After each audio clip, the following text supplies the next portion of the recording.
de Dieu pour la connaissance du bien et du mal. Au verset 24, écoutez, Genèse 3. Genèse chapitre 3, verset 24.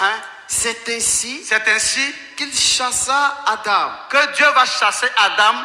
Et il mit à l'orient du jardin il a mis à l'est du jardin les chérubins, des anges qui agitent une épée flamboyante. Une épée flamboyante de feu. Vous me suivez? Pour garder quoi? Le chemin de l'arbre de vie. Hey. Ce que Adam n'avait pas. Vous me suivez? Tu dors. En plus, tu as chewing-gum dans ta bouche et puis tu dors. Quand ça fait acrobatie dans ta bouche, là, tu vas voir ce que ça fait.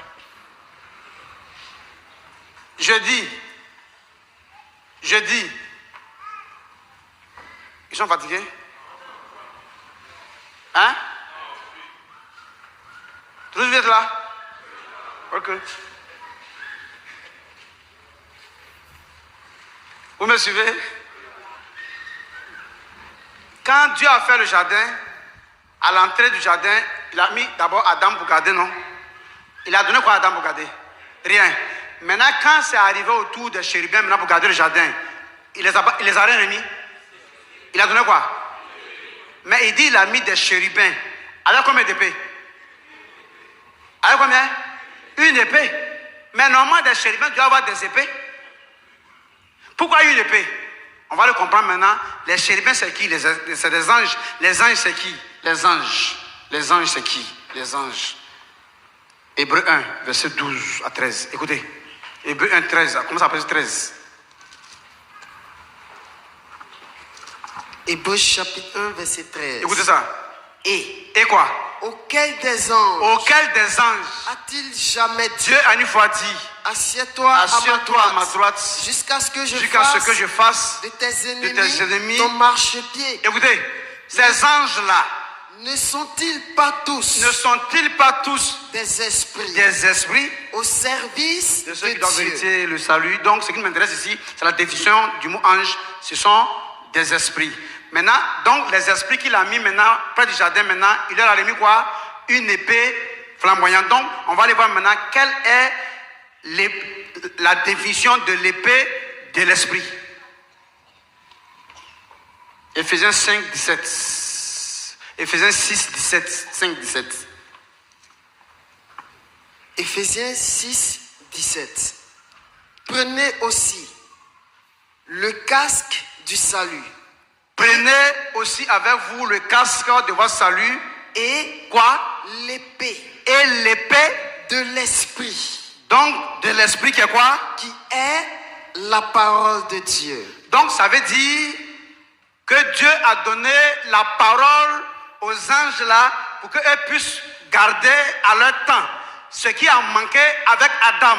Pourquoi? Parce que la parole est l'esprit. C'est pourquoi c'est l'épée, c'est la force, la capacité de l'esprit. C'est la parole. Suivez bien. Et Jésus dit en Jean 6, 63, il dit, mes paroles que je vous ai dites là sont esprit. Tu comprends?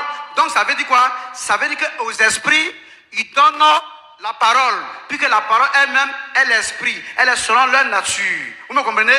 Mais aux hommes charnels, animaux là, la parole là a manqué. Donc du coup, au commencement était la parole.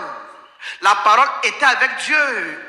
Et tout a été fait par la parole. Et rien de ce qui a été fait n'a été fait sans cette parole. Et pourtant, eux, ils commencent sans cette parole, sans cet esprit. Pourquoi? Parce qu'il s'agissait de la dame qui n'était pas spirituelle. Il s'agissait de la dame qui était animale. Mais ce n'était pas la dame spirituelle. Donc quand la dame spirituelle est venue, à lui maintenant, on va donner maintenant la parole.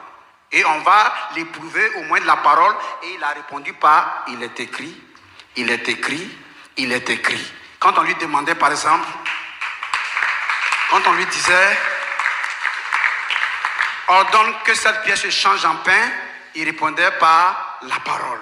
Quand on lui disait, si tu te possèdes ma dor, voilà ce que je vais te donner, il répondait par, il est écrit par la parole. Donc c'est la parole qui fait l'homme, la dame spirituelle. Et c'est le manque de parole qui caractérise la dame animale, charnelle, terrestre du jardin. All right.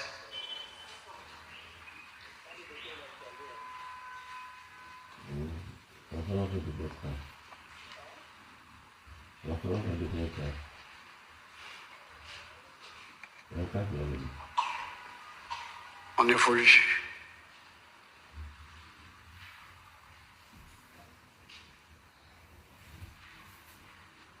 Maintenant, on va sur